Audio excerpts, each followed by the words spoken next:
Very much. Thank you, Honourable Member C.A.M. Ariff. Thank you, Speaker, sir. I stand here to participate in the discussion on behalf of CPIM parties. We watching the discussion from the members of the Treasury benches. Every states are forced to demand for a presidential rule.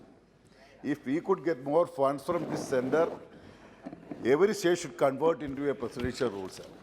That's the situation. Their discussion is show that. Sir, while participating in the discussion, Honorable Minister Dr. Jitendra Singh Ji spoke widely about the voting percentage of the Jammu and Kashmir before the abrogation of Article 370. When our Standing Committee, Housing and Urban Development Committee visited the Kashmir, when local body representatives are present there, we asked them to what about the percentage of the local body elections. They replied that only less than 20%. It shows that same situation is continuing there. Sir, so after the 2.5 years of the abrogation of the Article 370, sir, so nothing to proud to you about the percentage of the vote in the local body elections. We have no doubt that the Kashmir is an integral part of our country. But we must understand that the founding leaders of the independent India placed the Kashmir as the crown of our country's head, as a part of proud. And that crown had given a special status that was Article 370. You destroyed everything against the will of Kashmiri people and against the value of constitutional protection. Sir, this August House is forced to spare time to discuss the budgetary provision of Jammu and Kashmir due to the crookedness shown by this government in withdrawing the constitutionally mandated special status and converting into a union territory in 2019. I wish to reiterate that it is a shame that this government forced this August House to take over the powers of the Legislative Assembly of Jammu and Kashmir by misinterpreting the constitutional provision in blatant violation of all democratic principles and precedents.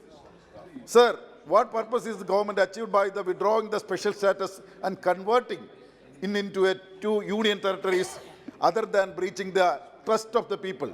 And what we have seen today, sir, they again violating the rules of procedures and precedents as pointed out out in the morning by Sri Manish Tiwari and Sri N.K. Premachandran by forcing this House to discuss a budget on the same day of its presentation. Sir, this government is again and again making mockery of this House by imposing autocracy by labeling its democracy.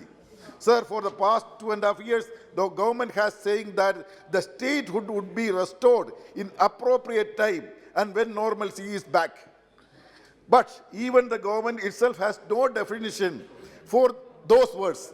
No one knows what it means by normalcy and when that auspicious time will arrive. By delaying the restoration of statehood, this government is betraying the people of Jammu and Kashmir, acting against their wishes and aspirations.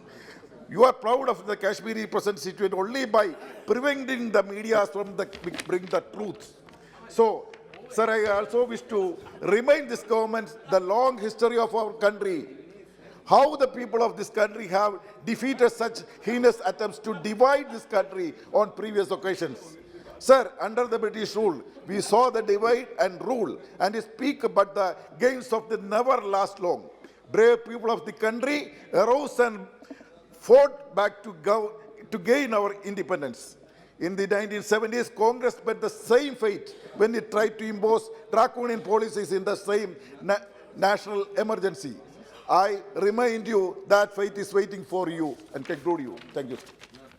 CBB Party. Honourable Members, BB Party. Sir, thank you. During the past 2 years, the Union Territory